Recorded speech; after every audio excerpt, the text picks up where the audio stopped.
Elkhart trolley down in Goshen. I got a quarter-mile walk to Quality. Something you don't see at every Walmart.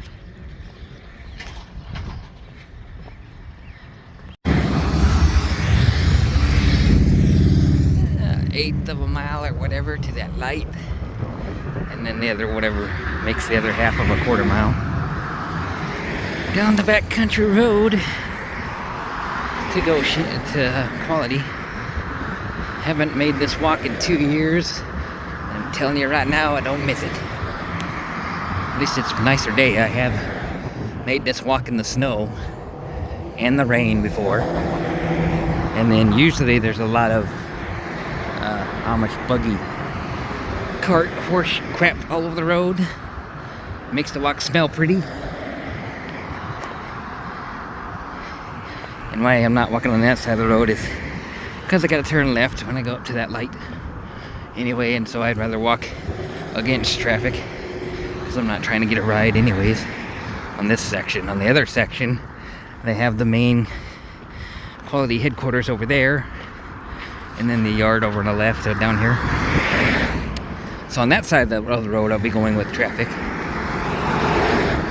in the hopes that I can get a transporter to pick me up, because everybody knows that anybody walking on that country road out there, weekday or weekend, is only going to one of three places, which is Horizon, Quality, and that other transporter yard, because of the way we have to transport. You can come off the Barron's bus out of Chicago in the back of that gas station, or you can come off the city bus at Walmart, which I just did,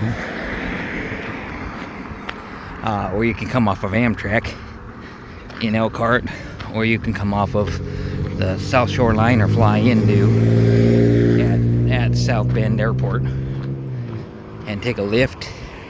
Or they have private car companies like Cynthia down here that would take you down to Quality for like $40.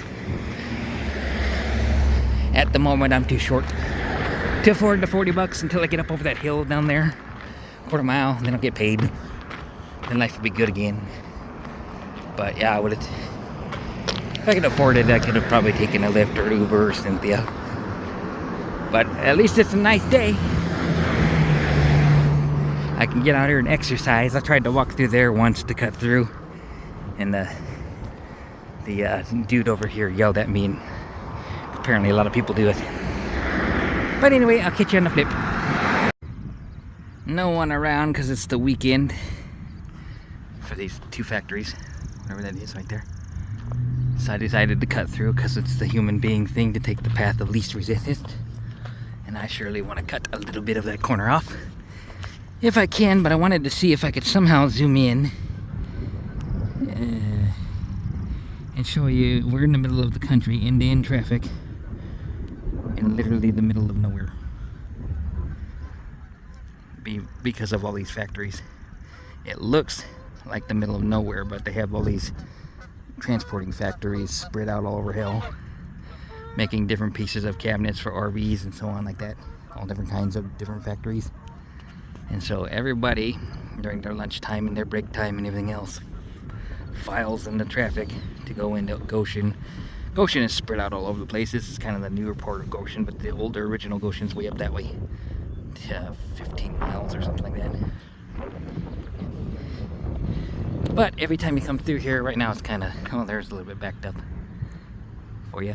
But yeah, that intersection right there is always 10 cars deep because of that light.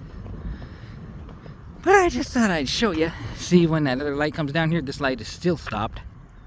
So it waits till 10 or 15 cars deep before it lets you off. And that's all three of those intersections, or all three of those roads. This one, that one, and that one. This one rarely has traffic because it's just our staging yards. And so people aren't factory workers working there. It's literally just for 2 or 3 security guards and whatever transporters are out there picking trucks up down that road. But these 3 roads, all factories. Peace. So just like motorcycles have problems on the grass, so do the Amish horses and the Amish carts. see that a lot where it's done on purpose to try to convince them not to come on the road. But those worn-in tracks right there are not semi-truck tracks. Those are Amish buggy tracks.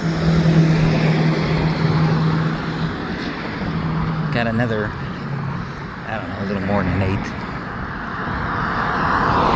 Like a half of the, I did the half of a quarter already, kind of. A little bit past that turn.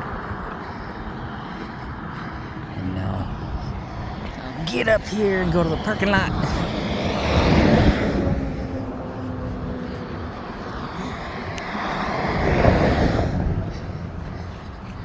Another staging lot, not ours.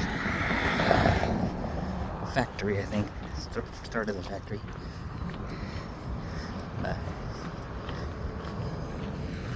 They have all sorts of cutaways at that staging lot. You see? But that's a different, I think Horizon or something runs for those guys for Wabash. Not sure. Here's your Forest River RV plant where they make those really cheap Forest River RVs, and then that's the fifth wheel plant. They make them for 30 to 50 grand or something like that. Turn around and sell them for 150 grand. Manufacturer takes 50 grand of it. Dealership where they sell it at takes 50 grand of it. And of course, the other 50 grand goes to pay off all their parts and supplies and time and yada yada going into it. So you're majorly getting ripped off when you buy an RV. I hate to say it. Especially those ones. I would go with a Class B or a Super C. Anything made with a fiberglass shell would be fine. But not this sticking brick. Or not even brick, sticking like plaster RV systems. And especially if you're looking for full-time RV. Not worth doing. As I walk through these RV plants, or the edge of it. Box truck building over there. I got a long walk, so I just thought I'd make a video. Hopefully the wind isn't doing too bad. I have to cut back on the road here in a minute. Usually I'd be on that side of the road trying to get a ride if they see me or whatever, but everybody knows to look for anybody around this road going this way because they're most likely a transporter having to walk back to the truck. At least it's a nice day now. Last night was a little cold. I'm looking forward to getting out of here.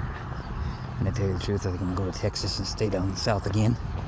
I'd rather deal with 110 degrees than deal with 40 degrees and that biting cold. Because that biting cold that they got around here, I don't know, it comes off the lake or whatever. It's not something I'm used to. Higher humidity than I'm used to. Or something. I don't like it every single time I come here.